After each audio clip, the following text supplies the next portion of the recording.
rápido. Vamos aguardar aí só uns segundinhos enquanto os nossos irmãos do Instagram eles retornam aqui. Lembrando que provavelmente essa será a nossa última live por essa plataforma, pelo Instagram, né? A gente vai priorizar o nosso YouTube porque é mais acessível para todo mundo. Tá bom? Então, provavelmente, próximo domingo nós já estaremos usando o nosso canal do YouTube. E aí vamos ver se a gente consegue transmitir simultaneamente para o Facebook. Então, YouTube e Facebook. Vamos ver se a gente consegue fazer isso. Certo? Então, os irmãos estão chegando aqui, os nossos queridos irmãos do Instagram. Sejam bem-vindos novamente. Essa live agora nós vamos fazer a ministração da palavra do Senhor. Meus queridos, o nosso texto dessa noite é o Salmo 1, Salmo de número 1. Então abra sua Bíblia no Salmo 1. Peço para alguém aí colocar nos comentários o texto, o texto da nossa reflexão, para os irmãos forem chegando. Salmo 1. Nós vamos ler todo esse Salmo. Salmo 1, do verso 1 ao 6. Salmo 1, do verso 1 ao 6. Muito bem, acredito que os nossos irmãos que estavam na live anterior já voltaram do Instagram. Então vamos fazer a leitura da palavra do Senhor. Nosso texto é o Salmo 1. Obrigado, Mônica. Nossa querida irmã Mônica já disponibilizou ali nas mensagens do Instagram, exatamente, Salmo 1. Salmo 1, do verso 1 ao 6, é o Salmo 1 completo. Vamos fazer a leitura da palavra do Senhor agora. Diz assim: Bem-aventurado o homem que não anda no conselho dos ímpios, não se detém no caminho dos pecadores, nem se assenta na roda dos escarnecedores. Antes o seu prazer está na lei do Senhor, e na sua lei medita de dia e de noite. Ele é como árvore plantada junto à corrente de águas, que no devido tempo dá o seu fruto, e cuja folhagem não murcha, e tudo quanto ele faz será bem sucedido. Os ímpios não são assim, são porém como a palha que o vento dispersa. Por isso os perversos não prevalecerão no juízo, nem os pecadores na congregação dos justos. Pois o Senhor conhece o caminho dos justos, mas o caminho dos ímpios perecerá. Vamos fazer mais uma oração.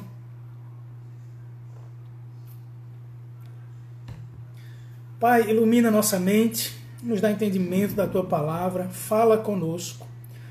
Precisamos tanto, Senhor, da Tua direção. Não nos deixa sermos dirigidos pelos nossos próprios corações.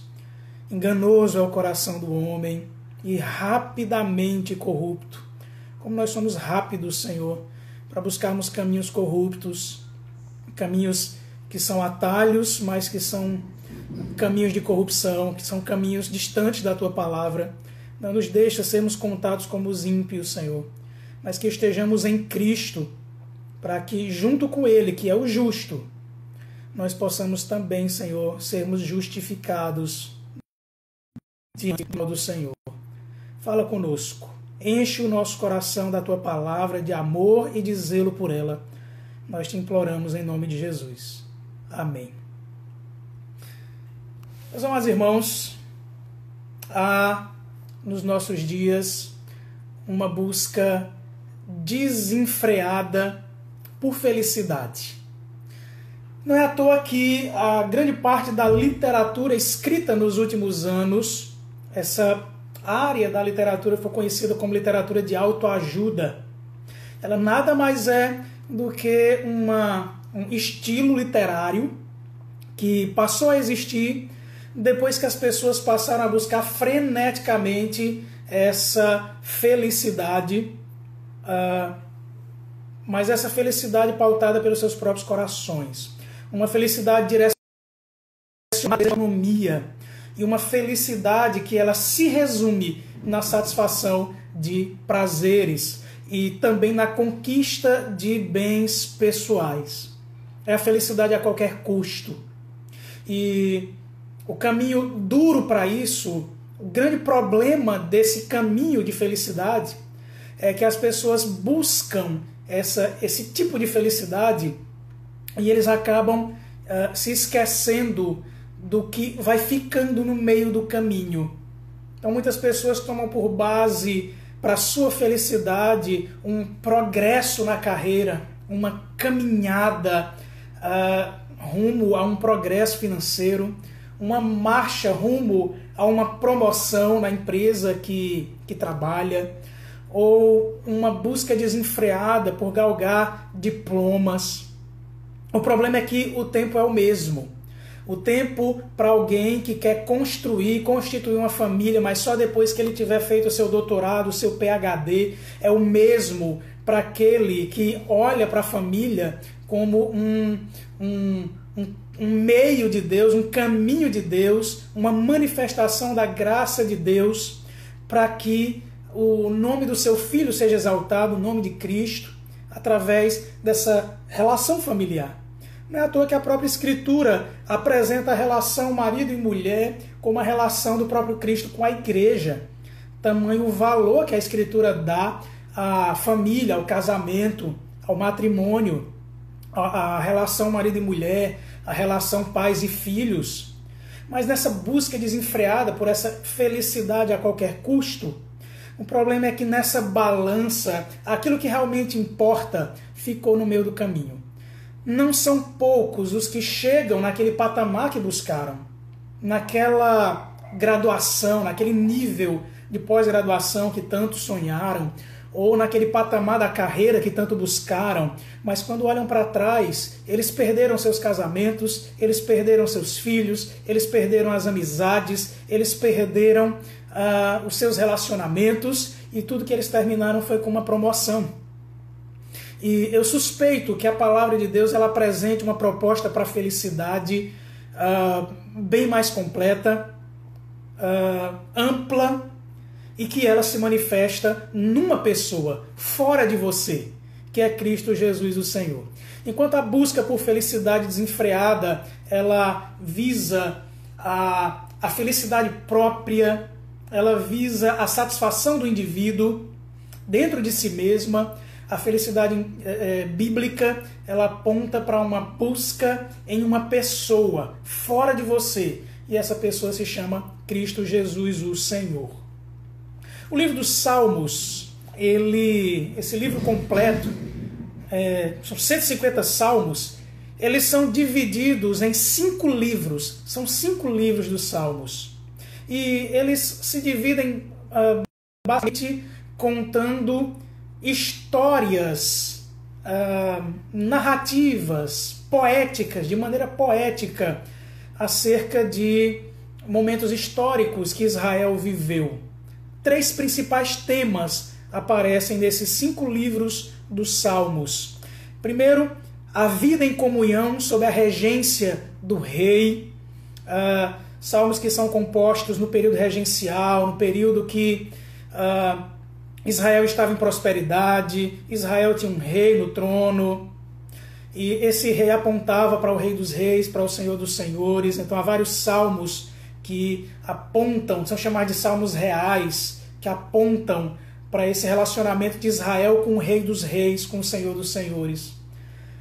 Outros grupos de salmos, eles falam de um outro tema, de temas relacionados a pecados e suas consequências, da vida no exílio por causa do pecado do povo, esse período de 70 anos no cativeiro babilônico, em que o povo lamentava, chorava amargamente a consequência de seus pecados. E há no final um outro grupo de salmos que tem por tema principal a restauração de Israel, o retorno para a cidade de Jerusalém, a reconstrução dos seus muros, a reconstrução do templo, a reconstrução da cidade. E aí são salmos mais voltados para júbilo, para alegria, para a exaltação de Deus, não apenas como um rei, mas como um libertador do povo, como um Deus que empreendeu um segundo êxodo, para que eles retornassem para a terra prometida e ali voltassem a cultuar o Senhor no templo em Jerusalém. E como todo bom livro, o livro dos Salmos ele tem um prefácio. Então são 150 salmos, mas tem 2 salmos que são a introdução do livro dos Salmos, que é o Salmo 1 e o Salmo 2. E nesse prefácio nós temos ali o autor sagrado que fez essa reunião de salmos, que são poesias, são às vezes poesias, às vezes os dois juntos, mas aquele que fez essa compilação de documentos, aquele que organizou os salmos dessa maneira, ele colocou o Salmo 1 e o Salmo 2 como a introdução de todo o livro dos Salmos. E é interessante que o Salmo 1, o Salmo 1, ele apresenta um foco, mas esse foco se completa no Salmo 2. Ele apresenta no Salmo 1, ele tem a centralidade da palavra de Deus, a palavra como a fonte da felicidade e da direção para o caminho do crente, para o caminho do servo de Deus. E o Salmo 2, ele apresenta Cristo como o foco desse cristão, o foco desse crente, o foco desse servo de Deus. Se os irmãos atentarem aí para o versículo 1 do Salmo 1, ele diz assim: bem-aventurado ou feliz o homem que... E se você olhar o versículo 12 do Salmo 2, você vê a complementação. Finalzinho aí, bem-aventurado ou felizes todos os que nele se refugiam. Então quem é o bem-aventurado? É aquele que tem sua vida pautada pela palavra e que tem como foco Cristo Jesus, o Senhor. Esse é o foco do livro dos Salmos e de toda a Escritura. Apresentar uma proposta de espiritualidade que ela só existe em Cristo pela palavra. Não existe dentro da Escritura Sagrada nenhuma possibilidade de se relacionar com Deus da Sagrada Escritura, que não seja através de Cristo, na instrumentalidade da palavra, no poder do seu Espírito. As pessoas elas podem buscar vários caminhos que elas constroem nas suas mentes caídas para tentarem se relacionar com Deus. Mas, segundo a palavra de Deus, e palavra inspirada de Deus, a palavra de Deus para nós, é impossível nos relacionarmos com Deus de outra forma que não seja em Cristo, na instrumentalidade da palavra, no poder do seu Espírito. E que somente em Cristo nós encontramos nele, em Cristo, essa felicidade tão buscada pelas pessoas, tão desesperadamente buscada.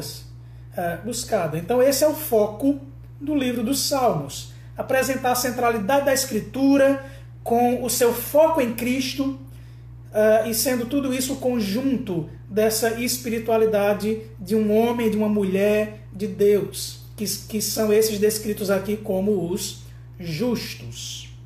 Muito bem. Então eu queria convidar os irmãos para nós refletirmos no seguinte tema: a palavra primaz de Deus. A palavra primaz de Deus.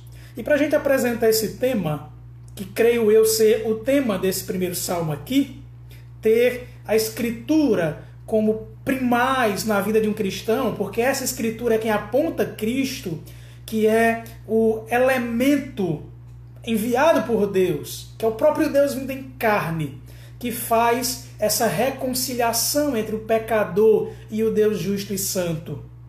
É Cristo. Muito bem. Então, qual é o primeiro ponto da nossa meditação de hoje para a gente entender sobre a primazia dessa palavra maravilhosa e bendita do nosso Deus?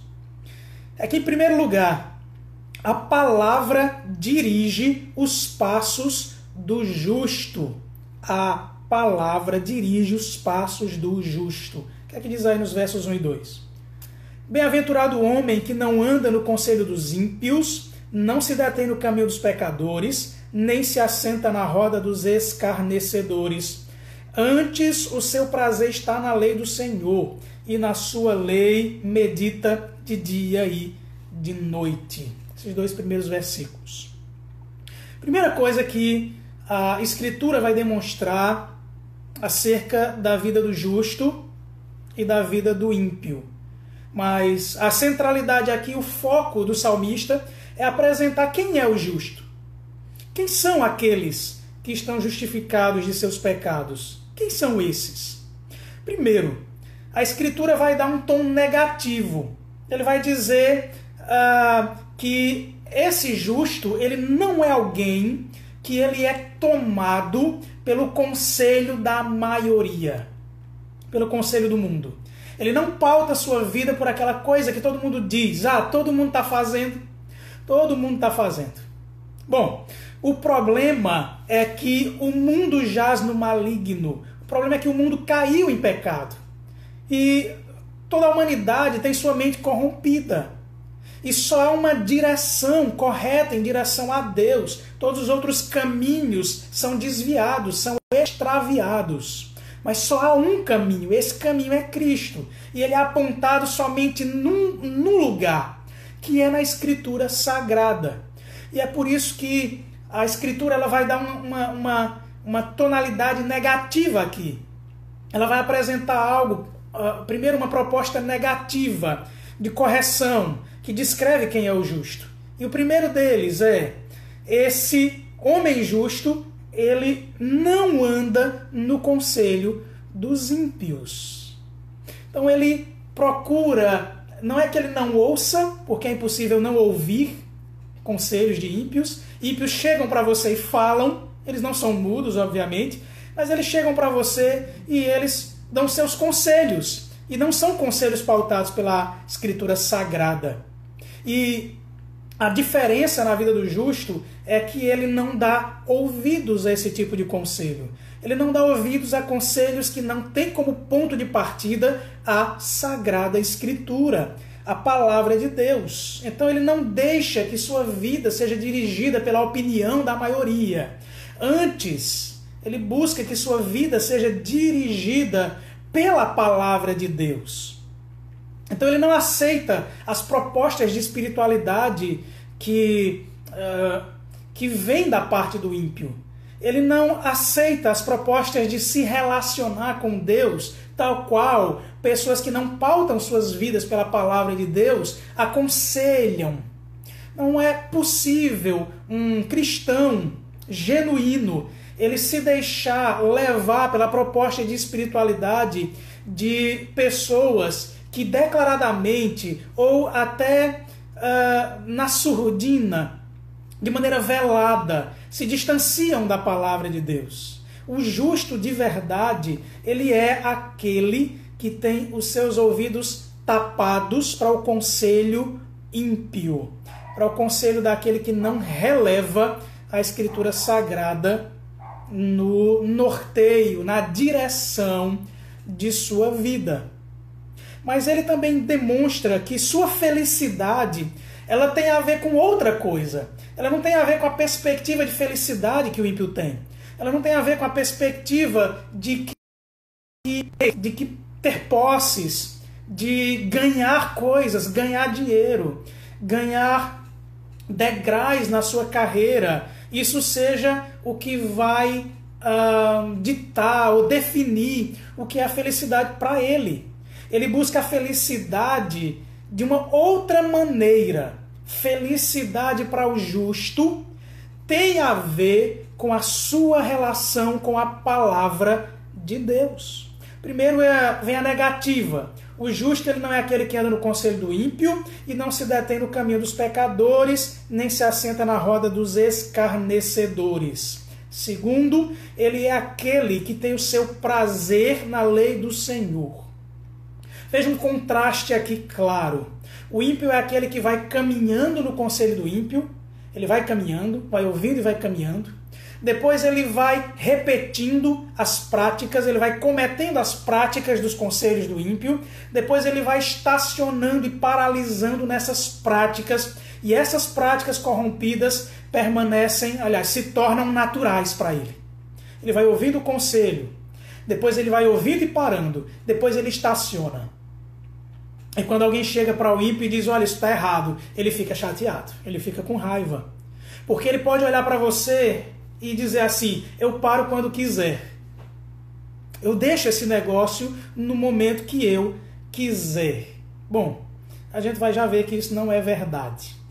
Diferentemente, o justo, o homem de Deus, a mulher de Deus, ele é aquele que tem o seu prazer na lei do Senhor, e na sua lei ele medita de dia e de noite. E para nos ajudar a entender isso, Eugene Peterson, um falecido, ele escreveu algo que acredito que vale a pena a gente mencionar aqui. E ele, pensando no Salmo 1, ele vai trazer duas colocações importantíssimas. Ele vai dizer assim, lendo: antes o seu prazer está na lei do Senhor, e lei aí é a palavra Torá, é o substantivo Torá. E Torá é um derivado da palavra Iará, que é um verbo. E Iará é lançar ou arremessar uma lança. O que o salmista quer dizer aqui é que a lei de Deus, a palavra de Deus, é como uma lança arremessada. A palavra é uma lança arremessada. Ou você dá ouvidos à lança arremessada do ímpio, ou você deixa que o conselho do ímpio atravesse o seu coração, atravesse a sua mente, ou você é direcionado então por essa lança que é a palavra de Deus, que sai da mente de Deus para a mente dos homens, do coração de Deus para o coração dos homens. Então a palavra de Deus é como se o próprio Deus estivesse arremessando essa palavra como uma lança para ela atingir o seu objetivo, que é alcançar nossa mente, transformar nossa maneira de pensar e transformar o nosso coração, o nosso ser. Então a grande diferença entre o justo e o ímpio aqui é que, como o ímpio despreza a palavra de Deus e ele vai atentar para o conselho do ímpio, ele vai se deixar ser lançado pelo ímpio. Vai deixar com que a lança da palavra do ímpio atravesse sua mente e atravesse o seu coração. Enquanto que o justo, ele faz o oposto. Ele se protege da lança do ímpio, mas ele tem sua mente atravessada pela lança da palavra de Deus. Ele tem o seu coração transformado pela lança da palavra de Deus. Esse é o primeiro insight do nosso querido pastor Eugene Peterson. E o segundo, tão importante quanto o primeiro, ele diz que esse justo que tem prazer na lei do Senhor, que o Salmo diz, e na sua lei medita de dia e de noite. O que Eugene Peterson diz aí que é tão importante, que eu achei tão relevante para a gente entender o Salmo 1 e a relação do justo com a palavra de Deus? Ele, quando você vai para o texto original hebraico, o livro dos Salmos, como o Antigo Testamento foi escrito em hebraico, quando você vai para a palavrinha aí que está em português traduzida por medita nessa lei, está aí a palavra Hagá. Está a palavrinha Hagá. E Eugene Peterson, ele observou que essa palavrinha, ela se repete lá em Isaías 31, versículo 4. E se você tivesse uma Bíblia hebraica aí, você olhasse e pegasse aí onde está escrito aí medita, você ia ver que está a palavra Hagá. E quando você vai para Isaías 31, 4, você vai ver que está lá a mesma palavra Hagá. Só que Hagá em Isaías 31, 4 não tem a mesma tradução que aqui. Aqui está traduzido por medita. Lá em Isaías 31, 4 está descrevendo a relação que um leão ele tem com a sua presa. Aquela relação que um leão tem quando ele está com as patas sobre a sua presa. Ele sabe que já venceu aquela presa e ele sabe que ele vai ter aquela refeição que vai alimentar a sua vida, que vai recuperar suas forças e que vai garantir que ele permaneça vivo. E ele dá aquele rugido. A palavra Hagá, lá em Isaías 31, 4, está traduzido lá por rugir. É o rugido do leão pelo prazer da garantia de ter ali naquela refeição o seu sustento, a renovação de suas forças. É um rugido de prazer pela certeza de que ele estava sustentado ali. E Eugene Peterson ele faz então esse link maravilhoso. E ele diz algo muito interessante aqui. Ele diz que do mesmo jeito que um leão, diante daquela presa, ele sente então aquele prazer por estar diante daquele banquete, do mesmo jeito é o justo aqui diante da lei do Senhor, se deleitando no prazer de ter nela a garantia do seu sustento, o alimento para a sua alma, aquilo que vai renovar suas forças, aquilo que vai restaurar suas perspectivas, aquilo que vai lhe colocar de novo nos eixos, aquilo que vai dar para você passos firmes. É como o prazer do leão, como o prazer do leão diante da sua refeição. É o prazer do homem de Deus, o prazer da mulher de Deus diante da palavra de Deus. Ele sabe que ali tem o alimento, e esse alimento é saboroso, e esse alimento é o renovo para a sua vida. E a direção para todos os seus passos. Muito bem. Depois, o salmista vai dizer, e é o segundo ponto da nossa mensagem, nos versículos 3 e 4, que a palavra define a postura dos justos. O primeiro ponto é que a palavra dirige os passos do justo. O segundo ponto é que a palavra define a postura do justo. O que é que diz nos versos 3 e 4? Ele é como árvore plantada junto à corrente de águas, que no devido tempo dá o seu fruto, e cuja folhagem não murcha, e tudo quando ele faz será bem sucedido. Os ímpios não são assim, são, porém, como a palha que o vento dispersa. A primeira coisa que Eugene Peterson faz, nesse segundo ponto aqui da nossa reflexão, é mostrar que o justo ele não nasce como uma praga, mas que, em vez disso, ele é plantado. Você sabe o que é uma praga? Quando você planta, você ara aquela terra, prepara tudo, aí você faz aquela plantação de milho, ou de feijão, ou de arroz, mas nascem aquelas ervas daninhas que você não plantou. Elas aparecem ali. Você tem que combatê-las, senão ela vai sufocar, ela vai roubar os nutrientes da ação e você vai perder.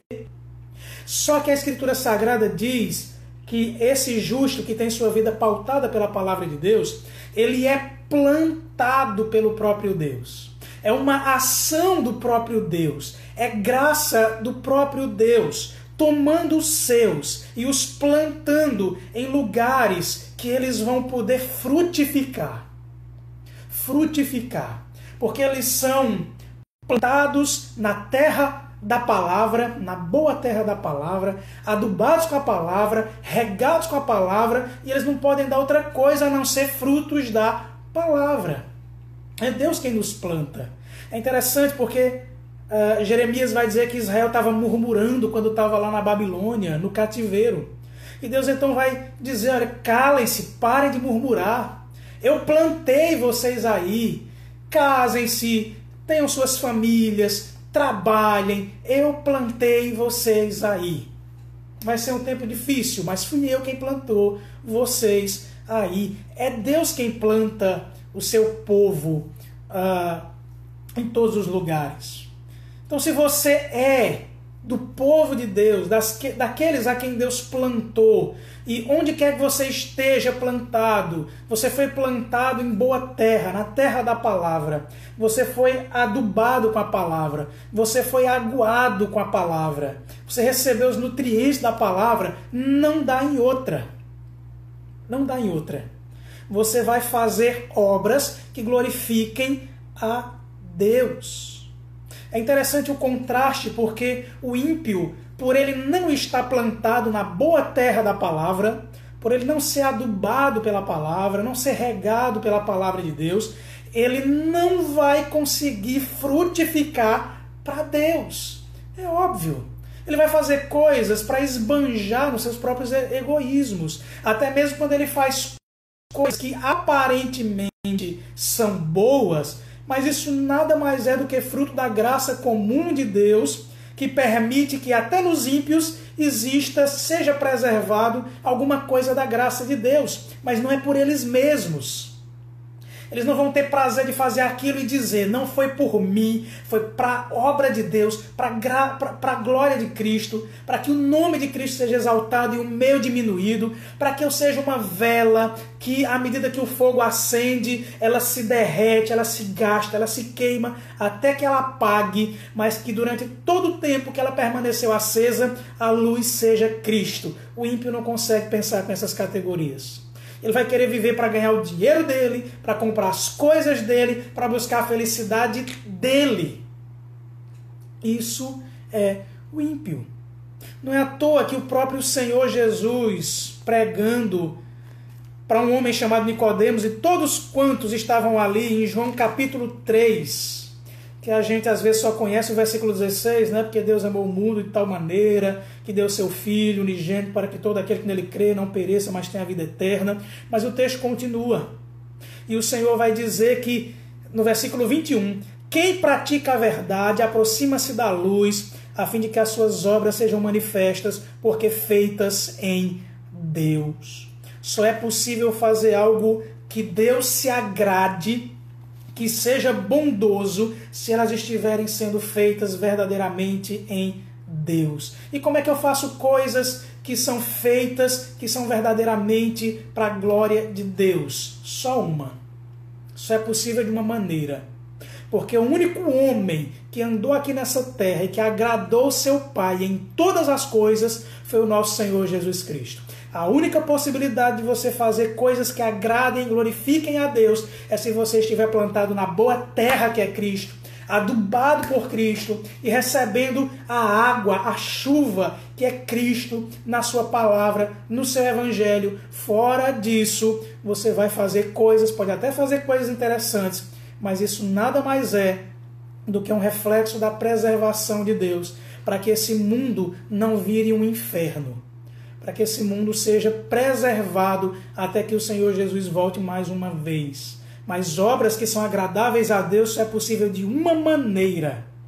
É se você for esse justo aqui, esse homem justo, essa mulher justa, que tem os seus pés plantados como uma raiz profunda na palavra de Deus, em Cristo Jesus o Senhor. De outra forma é impossível você dar esses frutos. Mas se você for esse homem ou essa mulher de Deus, plantados em Cristo, não tem outra coisa que aconteça na sua vida que não seja isso. Você faz o quê? Cuja folhagem não murcha, e tudo quanto ele faz será bem sucedido. Ele faz coisas que ficam. Ele faz coisas que marcam. E o que melhor pode marcar o coração das pessoas que essa transmissão do Evangelho que salva, do Evangelho que perdoa pecadores, do Evangelho que aponta que existe reconciliação entre o homem ímpio e o Deus Santo, Todo-Poderoso, que é justo e que condena pecadores que permanecem na sua impiedade.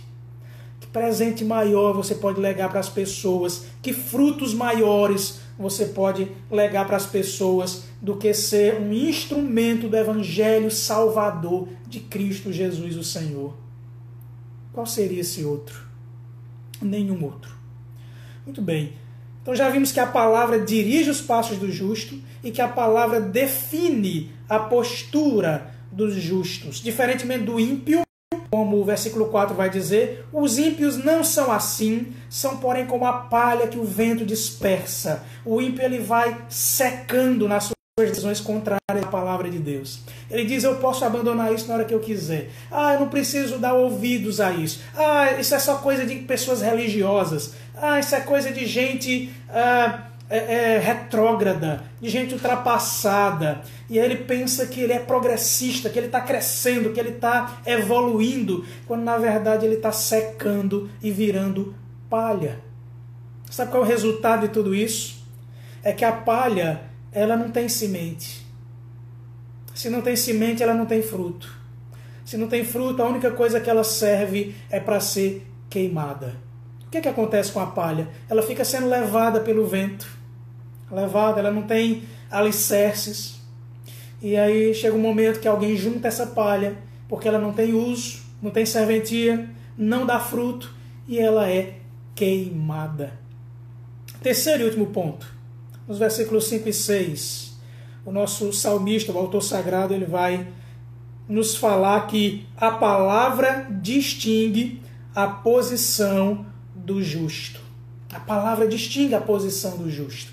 A palavra faz uma separação entre quem é o justo, aliás, qual o destino do justo, quem é o justo e qual o destino do justo, quem é o ímpio e qual o destino do ímpio. Ele diz nos versos 5 e 6. Por isso os perversos não prevalecerão no juízo, nem os pecadores na congregação dos justos, pois o Senhor conhece o caminho dos justos, mas o caminho dos ímpios perecerá. Primeira coisa, nesse terceiro ponto, o autor sagrado, inspirado pelo Espírito Santo de Deus, ele faz uma distinção entre quem são os justos e quem são os ímpios. Ele já vinha fazendo isso, mas agora ele vai fazer de uma maneira que fique mais clara ainda qual é o resultado drástico de permanecer em sua impiedade, de permanecer sendo aquele que não atenta para a palavra de Deus, que é indiferente ao Evangelho de Cristo Jesus, que é indiferente à morte e ressurreição do Filho de Deus. Ele diz que os perversos, que é o ímpio, não prevalecerá no juízo, nem os pecadores na congregação dos justos, pois o Senhor conhece o caminho dos justos. E aqui tem uma distinção clara. O Senhor conhece o caminho dos justos. E eu acho interessante isso, essa ideia do conhecer, Deus saber, porque o apóstolo Paulo vai dizer em Efésios 1 que Deus sabe isso desde antes da fundação do mundo. E é muito bom saber que Ele me conhece antes dessa fundação do mundo. Porque isso mostra claramente que Ele tem propósitos maravilhosos. Ele sabe, Ele conhece quem são os seus. Ele sabe qual é a reação dos seus. Ele mesmo, o Senhor Jesus, disse que Ele era o bom pastor, que Ele dava a vida pelas ovelhas e que as ovelhas sabiam distinguir sua voz. E elas não se deixavam levar pela voz de falsos pastores. Quando chegava um falso pastor chamando suas ovelhas, elas diziam: não, eu conheço a voz do meu pastor, eu conheço quem é o meu Cristo, eu conheço o meu Messias, o meu Salvador, o meu Senhor, o meu Deus, eu conheço, eu distingo a voz, e eu distingo por quê? Porque o próprio Senhor me chamou para ser ovelha do seu rebanho, do seu aprisco. Então há uma diferença muito grande aqui. Ele conhece o caminho dos justos. Ele sabe, porque é pela sua graça, que o justo vai fechar os ouvidos para o conselho do ímpio, mas vai ter os seus ouvidos abertos pela graça de Deus, para ter sua vida direcionada por Cristo. Mas o ímpio não. O ímpio, ele é diferente. O ímpio, ele é julgado e condenado. Ele, além de ser como a palha que o vento dispersa, ele será recolhido. E diante do julgamento, ele vai ser queimado. Ele não vai prevalecer no julgamento vindouro. Ele também não permanece na congregação dos justos. Esse dado é interessante, porque um dos fatores que distingue aqui o justo do injusto, aquele que está em Cristo e aquele que não está, aparece como um termômetro aqui, a comunhão, o relacionamento que ele tem com o povo de Deus. Já parou para pensar que a maneira como você lida com o congregar, a maneira como você valoriza o estar na igreja junto com seus irmãos, isso funciona como um termômetro que descreve muito bem o seu amor por Cristo, o seu zelo pela obra dele, pelo reino dele e a valorização do corpo de Cristo, que é a igreja. Jim Elliot, um grande missionário da igreja, ele dizia algo muito interessante. Ele dizia assim: às vezes nós estamos muito fracos, tão fracos, que não conseguimos ler a palavra em nossas casas, tão fracos, que já não conseguimos mais orar, mas quando nos dirigimos à congregação, e ali ouvimos a palavra de Deus ser lida por outra pessoa, quando ouvimos a mensagem do Evangelho ser ministrada por outra pessoa, esse Evangelho é tão forte que restaura as nossas forças e o nosso desejo pela palavra de Cristo. Meus irmãos, o apreço, o valor da comunhão é uma característica do justo descrito aqui. E o desapego, o desvalor da comunhão, da congregação, é aqui uma identificação daquele que é ímpio. É interessante porque o ímpio que é descrito aqui, ele não é aquela pessoa que pega um fuzil e entra num cinema e sai matando pessoas, que entra numa escola e sai matando crianças.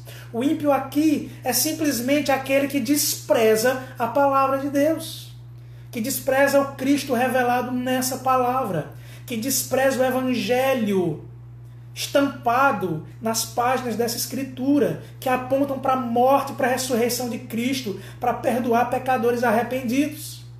E que aquele que não vai prevalecer no dia do juízo, aquele que não suporta o congregar, ele é simplesmente aquele que é indiferente, aquele que ouve a mensagem do Evangelho e ele simplesmente não se importa. Ou então aquilo pode falar com ele rapidamente, mas no dia seguinte é como se nada tivesse acontecido. Esse é o ímpio. Esse é o ímpio. Esse é o que é julgado e o que é condenado. Em contrapartida, o justo é aprovado pelo Senhor. E o que é que esse texto fala para nós que somos crentes no Senhor Jesus? Ou fala para nós que estamos ainda naquele momento em que a gente diz assim: eu ouvi, mas eu não sei, eu estou em dúvidas. Sabe o que é? O grande problema é que você ainda está dando ouvidos ao conselho do ímpio. E se você está dando ouvidos ao conselho do ímpio, você é ímpio também. Mas se você está ouvindo a voz do Evangelho dizendo: olhe para Cristo, arrependa-se dos seus pecados e olhe para Cristo, pode haver salvação para você. Se pela graça do Senhor você crê no Evangelho de Cristo, dê ouvidos à palavra de Cristo e paute a sua vida pelo Evangelho de Cristo. E para nós, crentes ou não crentes que estão aqui, que podem estar aqui participando, aqueles que talvez sejam crentes, mas estão passando por uma fase de frieza na fé, eu queria deixar algumas aplicações para nós. Primeiro delas, aprenda a ter prazer na obediência. Essa é uma distinção clara entre alguém que é de Cristo e alguém que não é. É que esse tem prazer na obediência. Diferentemente do ímpio, que ele tem alguns atalhos, alguns arranjos que ele faz para ao mesmo tempo ir para a igreja, mas em outro momento ele ter os seus momentos prazerosos, mas ilícitos, aqueles prazeres que a Escritura Sagrada aponta claramente, é caminho de ímpio, mas você arranja um jeitinho de amortecer isso e de pecar distorcendo a Escritura Sagrada. Sabe, porque crente, diz Jonas Madureira, quando quer pecar, ele usa até a Bíblia para pecar. Lembra de Davi? O rei Davi pecou usando a Bíblia. Aí ele queria possuir uma mulher que não era dele. E aí então ele diz: eu vou resolver esse negócio. Porque a lei de Deus diz que eu não posso me deitar com uma mulher casada. Mas a lei de Deus não diz que eu não possa me deitar com uma mulher viúva. Mas a lei de Deus também diz que eu não posso matar. Mas se eu der um jeitinho, e se não for eu o agente da morte? se eu apenas encaminhá-lo para um dos meus oficiais fazer isso? Então um dos meus oficiais vai lá e mata o marido de Batseba, aí eu posso me deitar com ela porque ela já não é mais uma mulher casada. Então Davi deu um jeitinho. Se você está dando o seu jeitinho, eu quero dizer para você que você está seguindo o conselho dos ímpios. É assim que os ímpios se relacionam com Deus o tempo todo, ou pensam que se relacionam com Deus. Só que isso não é possível.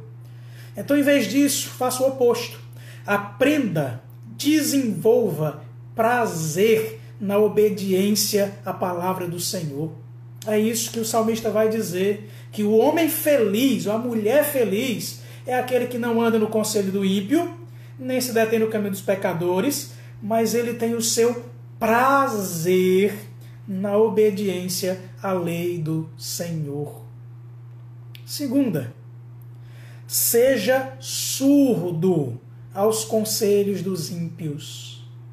Então, se alguém lhe der um conselho, mas essa pessoa ela não é uma pessoa temente a Deus, que tem sua vida pautada pela palavra de Deus, você deveria pensar muitas vezes antes de seguir esse conselho. Quer um conselho melhor? Se alguém está te dando conselhos diante de alguma dificuldade que você está enfrentando na sua vida, sabe o que é que você faz? Mergulhe na palavra de Deus. Vai procurar primeiro a direção de Deus, para você saber julgar o conselho dos ímpios e o conselho de Cristo. Mergulhe na palavra de Cristo. Terceiro, sua conduta, se você é aquele que é chamado aqui de justo, sua conduta deve render honra a Cristo. Honra. Sua conduta deve render honra a Cristo. Ou seja, você é aquela árvore plantada na terra do Evangelho, adubada com o Evangelho, regada com o Evangelho, que vai dar frutos do Evangelho. E aí eu pergunto, a gente já está em agosto, o ano passando rapidamente, para quantas pessoas você pregou o Evangelho de Cristo? Para quantas? Para quantas pessoas, ou quantas pessoas foram beneficiadas através da sua vida com a mensagem do Evangelho de Cristo Jesus o Senhor? Quantas pessoas ouviram do conselho do justo? Aquele que tem sua vida pautada pela palavra de Cristo. Quantas pessoas foram beneficiadas com seus conselhos bíblicos? Ou para quantas você negou um conselho sábio da palavra de Deus? Talvez por ignorância da Escritura Sagrada. Então você está se identificando com o ímpio. Porque o justo medita nela de dia e de noite. E tem seu prazer nela, sua alegria nela, como um leão sobre a caça. Aquele que achou o sustento para a sua vida.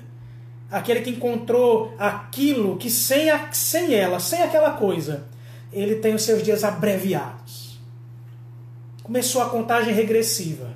Eu vou morrer amanhã se eu não me alimentar da palavra de Deus hoje. Quarto, valorize a comunhão. Essa é uma característica do povo de Deus. É um povo que tem comunhão, é um povo que se une, é um povo que se junta no mesmo propósito de atender à convocação do Senhor, que chama seu povo para estar ali junto dele, para ali ele sarar suas feridas com a palavra, para ali ele tratar das nossas dores, para ali ele nos dá a sua vara que nos corrige, para que a gente ande no caminho reto. Valorize a comunhão.